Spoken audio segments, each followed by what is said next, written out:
हम सभी अपने जीवन में कोई ना कोई कार्य करते हैं।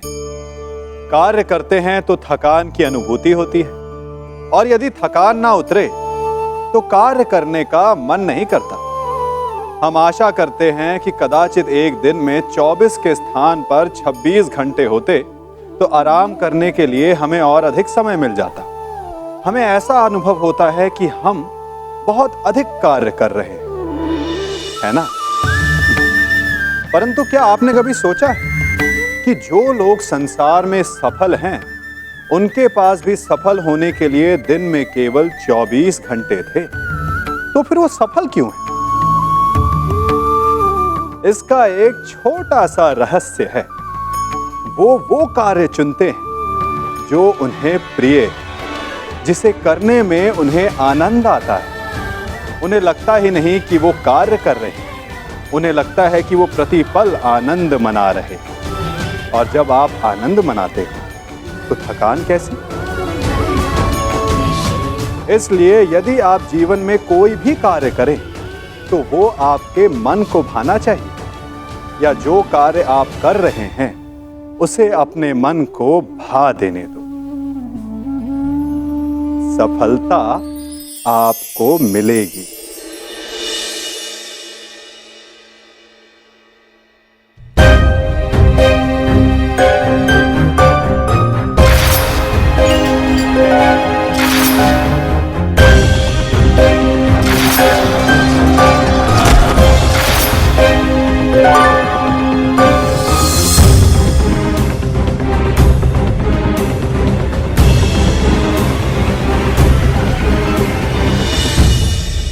माधव, मुझे जाना होगा पार्थ।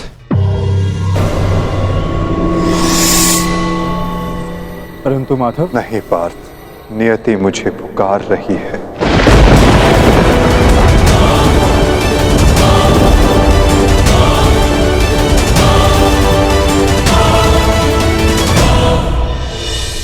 माधव,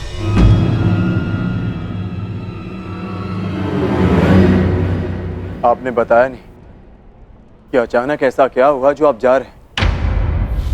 प्रथम बार आपके मुख पर यह पीड़ा देख रहा। यही तो जीवन है पार्थ। आनंद के साथ पीड़ा, अंधकार के साथ प्रकाश, उत्थान के साथ पतन और निर्माण के साथ विनाश कहीं ना कहीं जुड़ते ही हैं पार्थ। आज हस्तिनापुर में नया आरंभ हुआ है,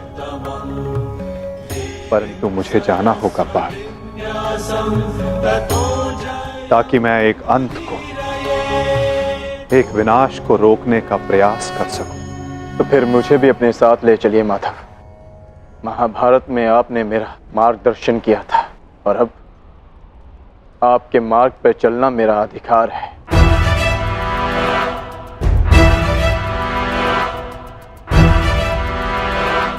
अवश्य पार्थ, ये तुम्हारा अधिकार है, किंतु ये यात्रा केवल मेरी है पार्थ। ये कर्तव्य केवल मेरा है, और मुझे इस यात्रा को अकेले ही पूर्ण करना होगा।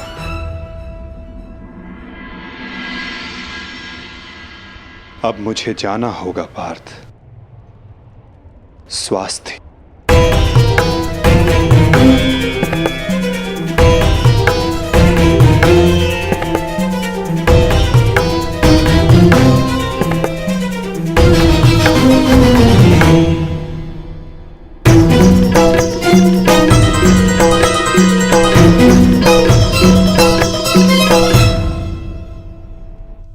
ये क्या कह रहे हो अर्जुन? हाँ ज्येष्ठ, पहली बार मुझे माधव की कोई बात समझ में नहीं आई, परंतु इतना निश्चित है कि कुछ भयावह घटित होने का संकेत दिया उन्होंने मुझे।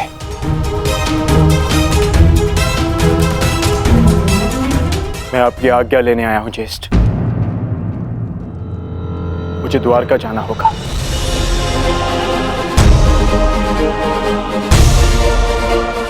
यदि हम माधव के कुछ काम आ सकते हैं तो इससे अधिक सौभाग्य की बात हमारे लिए और क्या होगी।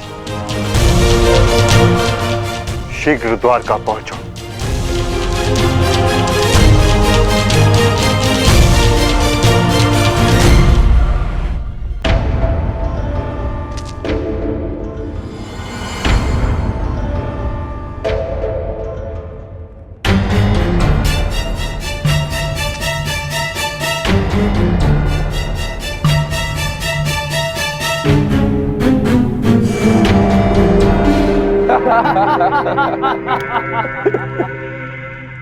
जन्मदिन की बधाई हो मित्र।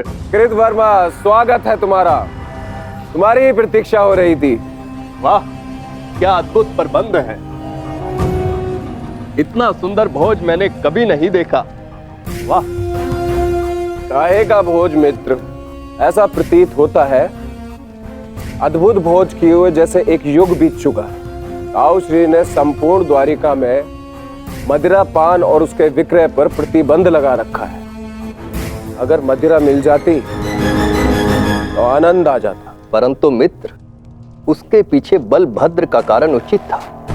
ऋषि के श्राप का प्रभाव तो तुम देख ही चुके हो। उसने जो कहा वैसा ही हुआ। तुम्हारे गर्भ से मूसल का जन्म हुआ और श्राप था कि उस मूसल से यादवों का अंत होगा। और आज उस श्राप का प्रभाव उस मदिरा पर लगी रोक ने ही रोक रखा है मित्र। कृतवर्मा, प्रतीत होता है कि तुम मेरे पूजनीय पिताश्री के साथ रह रहकर प्रवचन देना सीख गए। वो मूसल नष्ट हो चुका है। ताऊ श्री ने स्वयं उसका चूर्ण बनवाकर सागर में बहा दिया। यदि आज मदिरा मिल जाती तो आनंद ही आ जाता। यदि कुमार आदेश दे तो जन्मदिन की भेंट प्रस्तुत करूं। बलभद्र से छिपाकर काशी से मदिरा मंगाई है।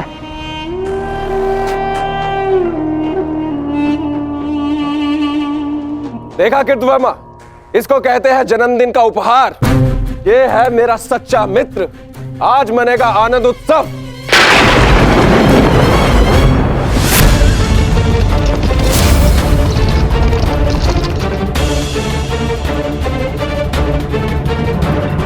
ये मेरे जन्मदिन पर मेरे मित्रों के नाम।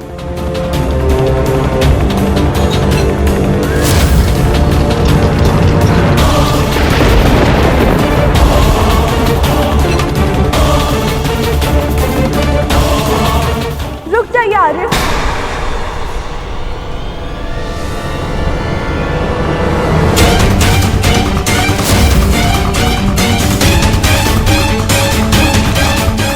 जब काल सामने खड़ा हो तो उसे जाने को नमस्कार किया जाता, उसका आलिंगन नहीं किया जाता।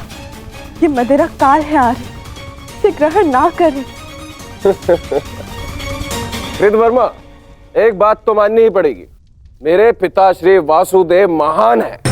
जो उनकी संगति में आता है वो भाषण देना तो सीख ही जाता है।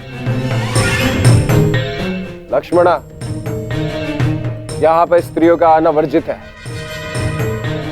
ये केवल पुरुषों के लिए। राजमहल वापस लौट जाओ।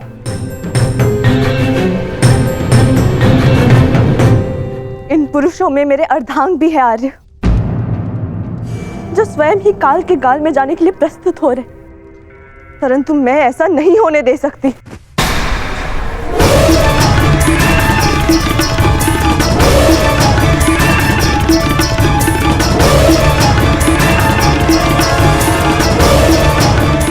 लक्ष्मणा,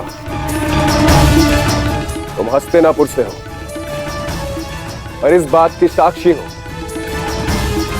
कि जब स्त्री पुरुष के मत के सामने क्रोध बनकर खड़ी हो जाती है तो उसके परिणाम अच्छे नहीं होते। जाओ यहां से, राजमहल वापस लौट जाओ।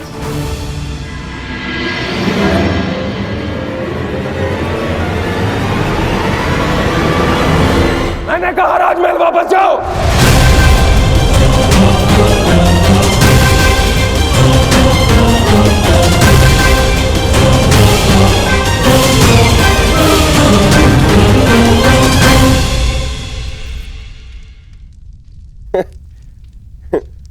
शुभ कार्य में विघ्न आते ही है मित्रों।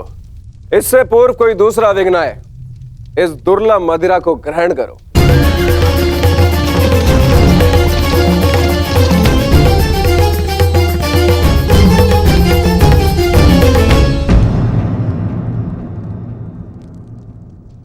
लक्ष्मणा, तुम अपने अश्रु मुझसे नहीं छुपा सकती हो। क्या हुआ पुत्री? क्या साम ने तुमसे कुछ कहा? यदि वो कुछ कह देती तो मैं सह लेती ज्येष्ठ पिताश्री। तो वो जो करने जा रहे वर्षों पूर्व साधु ने जो श्राप दिया था पूर्ण होने जा रहा है पिताश्री। यादवों का विनाश रोकिए।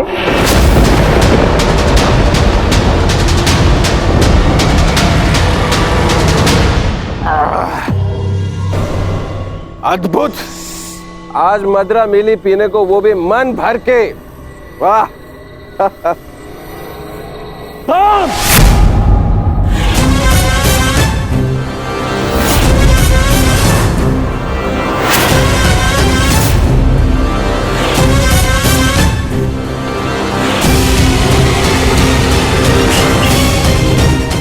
मैंने मद्यपान निषेध किया था। द्वारका के अंदर मदिरा लाने का साहस कैसे किया तुमने साम? तुम युवराज हो, द्वारका के अगले राजा। तुम्हें ये सब शोभा नहीं देता है। और तुम सब साम के मित्र हो ना? तुम्हारा कर्तव्य है, यदि युवराज के पद अनुचित मार्ग पर जाए तो उन्हें अनुचित मार्ग पर जाने से रोके, उचित मार्ग दिखाए। और तुम लोग स्वयं उसे अनुचित मार्ग पर जाने दे रहे हो। कैसे? ताऊश्री, जो कहना है मुझसे कहिए। इनसे क्या बात कर रहे हैं जो आपकी आंखों में आंखें नहीं मिला सकते? इनसे प्रश्न करके क्या लाभ? लज्जा नहीं आती तुम्हें साम? बड़ों की आज्ञा तुमने सदा ही टाली है, अब राज आज्ञा का भी उल्लंघन करने लगे। क्या ताऊश्री, हर बात पे रोक टोक। क्या किया आपने अपने समस्त जीवन में? हाँ? दूध पिया और माखन खाया। ताऊश्री, अरे ताऊश्री, मदिरा तो चक्कर देखिए। जीवन का वास्तविक आनंद तो इसमें है। आप मदिरा पिएंगे तो आपको भान हो जाएगा कि अपने अनुज के दाव बनने के अतिरिक्त भी इस जीवन में और बहुत कुछ है। बड़े होकर जन्म लिया आपने, मदिरा पीजिए। अपने बड़े होने के पद का और उसकी शक्ति का भी भान हो जाएगा आपको। लीजिए। साम!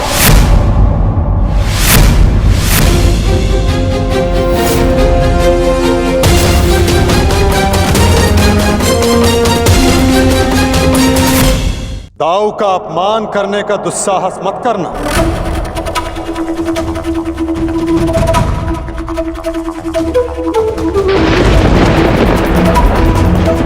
परिहास और उपहास में अंतर होता है साम। परिहास संग में उपस्थित सबको आनंद देता है और उपहास किसी एक को पीड़ा देता है। और तुम्हारा उपहास इस समय जिनको पीड़ा दे रहा है वो मेरे ज्येष्ठ भ्राता हैं, मेरे दाऊ हैं साम।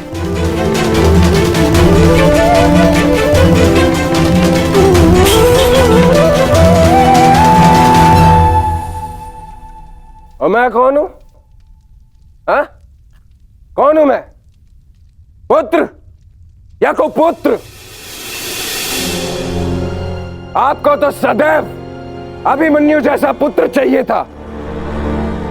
कभी उसे मामा बनकर सिखाया तो कभी मित्र और सखा बनकर पांडवों को संभाला। परंतु ये भूल गए कि आपका भी एक पुत्र है। स्मरण है आपको? स्मरण है? नहीं, आपको स्मरण है। आपको स्मरण है कि आज आपके पुत्र का जन्मदिन है, परंतु ये भूल गए कि आज के दिन अपने पुत्र से प्रेम से मिलने आना चाहिए, ना कि इस प्रकार कटु मुख बनाकर।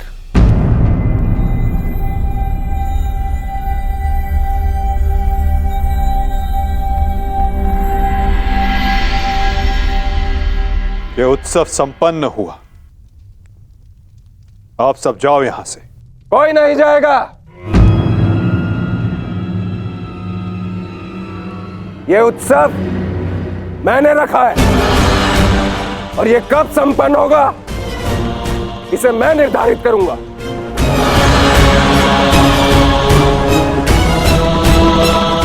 तुम इस समय मदिरा के मद में हो साम। ये समय वार्तालाप करने के लिए उचित नहीं है। जाओ, जाकर विश्राम करो। कहीं ऐसा ना हो कि संपन्न होने के स्थान पर इसका समापन हो जाए।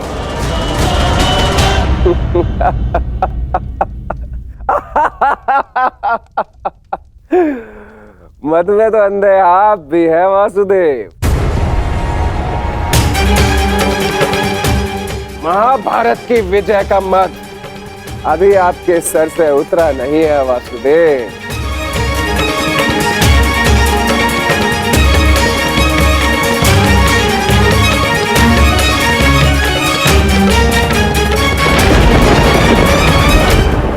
उचित कहा सामने वासुदेव। ना आप महाभारत की विजय से विमुख हो पा रहे हैं और ना पांडवों के प्रति प्रेम से।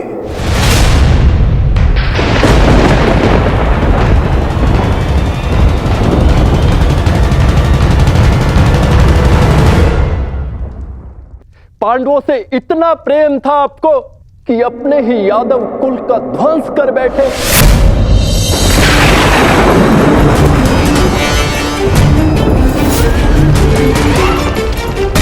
अपने ही कुल की यादव सेना का, नारायणी सेना का उन पांडवों के हाथों विध्वंस करवाते रहे और उस अर्जुन को गीता का ज्ञान दिया और भोले भाले यादवों के रक्त से कुरुक्षेत्र को नहलाते रहे और बताते रहे उस अर्जुन को कहां कौन सा अस्त्र चलाना है। क्यों वासुदेव, क्यों? अपने सखा के लिए, अर्जुन के लिए। क्यों क्यों इतना प्रिय है वो आपको? क्यों? कभी कभी मुझे लगता है कि ये सखा और ये सखी ये सब नाटक है।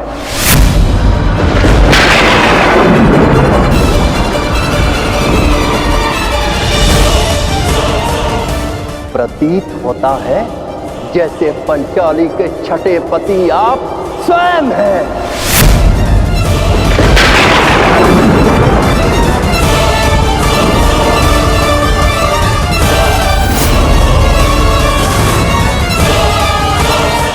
कृतवर्मा!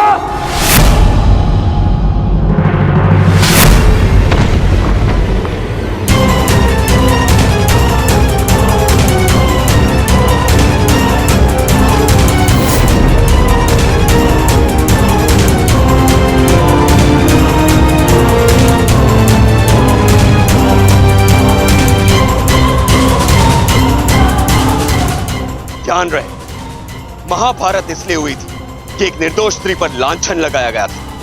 यदि कान्हा के चरित्र के विषय में किसी ने भी अपशब्द कहा तो इसी क्षण और एक महाभारत का आह्वान कर बैठूंगा मैं।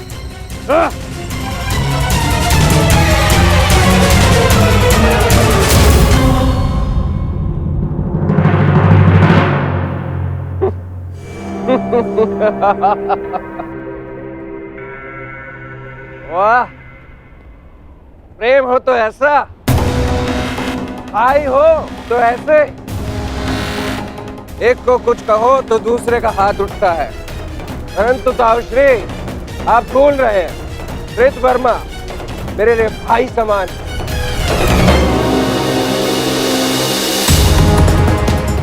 एक तो आप मेरे जन्मदिन पर बिना आमंत्रण के यहां पहुंचे और दूसरा मेरे मित्र पर आपने हाथ उठाया। इस दुस्साहस का दंड आपको अवश्य मिलेगा। सावधान साम।